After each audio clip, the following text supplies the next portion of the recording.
I'm Jessica. You know me and Tana as a pair, and I go to Gardner-Webb with her, and I'm going to talk about stroke, which is another very important subject, I think, for this community. I got him. Tana and I are both nurses at Clayton Regional, and she works a lot with the falls, as some people know, on the Joint Academy, and I work with the stroke team, and we try and utilize a lot of things to make stroke awareness to the community and, kind of better the ways we do things with stroke. Now, has anybody been personally affected with a stroke or know anybody? You have? Mini strokes? Okay. Did they tell you what caused it or? Not really. They just told me I was having mini strokes. Put me on hold it. Yes. For it. That's all they could do for it. Yeah. Basically, they say you're just waiting on the big stroke to come, but they don't. They don't have it. Oh gosh. That's what he said. You're just kind of waiting on the big one, Lord. Well. So when I get this kid, my kid, Yeah. See, some people they call it like an aura. Sometimes you can tell if you have these little ones that something's going to happen. Now, have you ever heard the acronym ACT FAST? I have it on my little poster here. It's an acronym we use to tell signs and symptoms of a stroke. Okay. One of the biggest things, if you notice in yourself or anybody else, if you see a facial droop, that's the F in the acronym. Facial droop. What else? Asymmetrical arms. If you ask someone to put their arms up and they can't hold it up, or one goes down, something's not even about them, that could be a sign of stroke. Slurred speech. If you see someone is having slurred speech, ask them to repeat something simple, like the dog walked across the street, something, just a little phrase. If they can't repeat it, or they're having trouble, or they're, everything's backwards, that is one major sign of a stroke. And time. Time is the most important thing. Any of these symptoms, you could have one or all. Were you okay? You're all right. I just see if I can do it. Yeah, everyone put their arms up. Can you hold them up straight? We're making sure Everyone's we're okay. I'm not going to try. You're not going to try. You're scared you're not okay. See, that's okay. But if you were doing this and you start leaning, you're all right.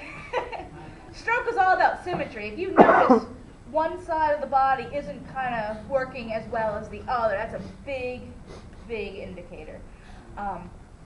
Time is very important, though. The first thing you do, you never want to leave a person if they're having any of these symptoms, but you want to get to a phone and call 911 as soon as possible. Time is very, very important. The quicker you can get to a hospital, they have so many drugs that they can give you and, help you out a lot. It's when people waste that time, or a lot of people tend to brush off these symptoms. Oh, I have a headache. Oh, well, I'll just take some Tylenol and I'll be okay. Or, my speech is slurred, maybe I'm just tired. Never risk it. You always want to call 911 or call your doctor. They'll probably tell you to call 911. But those are the major, major risk factors. Now, have you ever experienced any of those? Oh, yeah, just about all of them. Really? Yeah. Oh. Yeah. But see, at least...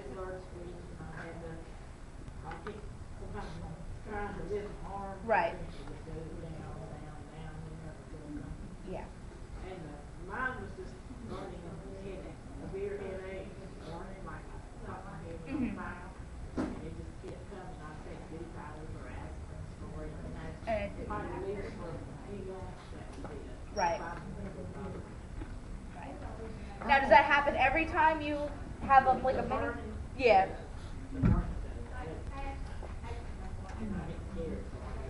It is scary, but that's good.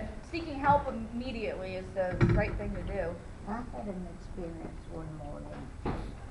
I was talking, and my words got to coming out, but they was, I don't really You couldn't talk. I don't really know how to explain it. I could tell what I was saying, but they couldn't. Right. And I had my clothes on, but he grabbed my shoes and stuck them on my feet and took me to the hospital right then. That's good. And luckily, it wasn't a stroke. That's what we thought it was. But it was something just bad, I guess. He said it was a mini seizure. Yes. And they can come back Yes. Yes. in any form. That's true. Yes. And that is true. The best thing you did, though, was to get to a hospital, you know, because you never want to underestimate that. Yeah. Because God forbid, what if it was something more? Now that is just as equally a serious condition. That, yeah, and it was scary. I Yeah. mean, I wasn't hurting that way I'll or go nothing, call one but I was doctor. scared to death. Right. No. And especially when you lose an ability to speak or walk or anything like that, it's very scary. But you did the right thing. Getting help immediately is the key. And like I said, God forbid something that was bigger, you would have had help immediately and we could have really helped you out. So that's good. Does anybody know what risk factors contribute to stroke? I got them all. Well, what are they?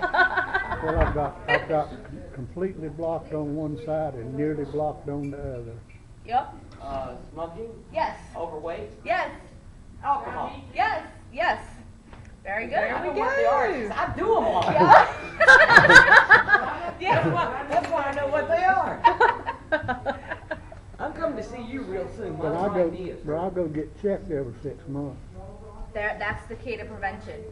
Of course, you want to try and stop all those things, but knowing your numbers is the key. Going to your doctor regularly, making sure you know what your cholesterol is, and if it's high, are they putting you on medication for it? Knowing what your blood pressure is, and if that's high or out of whack, are they putting you on medication for it? Your diabetes, they keeping your sugar in check. You want to know all your numbers, and you want to make sure they're in check. He don't have diabetes. No, well, that's good. I And his walked blood pressure's good. a half hour yesterday as fast as I could go around this hall. And I was taking blood pressure and I went straight in there and sat down. I said, I don't take my blood pressure twice. I said, I don't see how walking affects it, and then I don't see how it is after. She touched it, it was 124/7. She said, ain't nothing wrong with your blood pressure. Better than mine. That's right. That's great. And That's really good. And I had really been going. I said, well, one time's enough. There you go. So you don't have a problem with blood pressure, so you don't have to make that lifestyle change. But moving is key. You know, you want to try and prevent all these symptoms from happening. As Tana was saying in her presentation, this place is great. I mean, you have so many programs here to teach you about healthy lifestyle, the seniors in motion class, the Zumba. I mean, there are some great opportunities here, and, you know, just take advantage of them, because moving is key. You know, getting out, walking, that helps. It really is a cure-all. You know, it can really lower your numbers and prevent you from having a stroke. And I already talked about the act fast. You know, you always want to be fast with this. Any facial drooping, asymmetrical movements, slurred speech. You see any of these symptoms, you experience them, you see someone else having them, make sure you call 911. And then, or as you said, you had someone there with you, so you got to a hospital, and that is the right thing to do. Okay. I can be at the hospital before ambulance can get to the house. Yeah. Sometimes. I Yeah, come 'cause from we live in the Bessemer first City. house in Gaston County. Oh, okay. And when we call, it goes to Gaston County. So they have to come out of Hickory or somewhere, Cherry. Real far. And we just 50 blocks down the road. And we can just get in the car and be at the hospital. Right. Before the ambulance can get to the house. So sometimes you gotta just kind of think about that. So you guys would have been better off just going yourselves. Yeah, but the doctor told you not to do that no more. You wait on that ambulance. Yeah. That's Like kind of a tricky situation. Love said, I'm gonna get her there as soon as I can, whether it's me or the ambulance. That's right. But you did the right thing. To get it fixed. So evidently, unfortunately, sometimes genetics plays a key role. Sometimes no matter how you try and prevent these things, as with any other thing in life, sometimes your genetics are just gonna kind of shoot you down. But, like I said, keeping fit, exercising, eating right, these all help. Making sure you take medications as a doctor prescribed, these all help.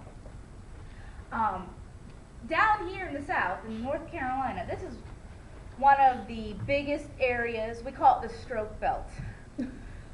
Instead of the Bible Belt. That's it's the right, stroke yeah. belt. This is something we talk about in our stroke team. This area is known for being the Bible Belt, but it also has another belt, the stroke belt. North Carolina and South Carolina have some of the biggest incidents of stroke in the South. I So, didn't know that. yeah, it's kind of an interesting fact. And then, they're doing research into it. They don't know if it's the food or environmental or, it could have a lot of factors, but that's just kind of a little bit of information I thought you'd Gotta be the southern cooking. It's good, though. The fat back. It's the fat back. Fat back. I would never have a stroke if it's fat back. Fat back. Well, all right. Does anybody have any questions for me?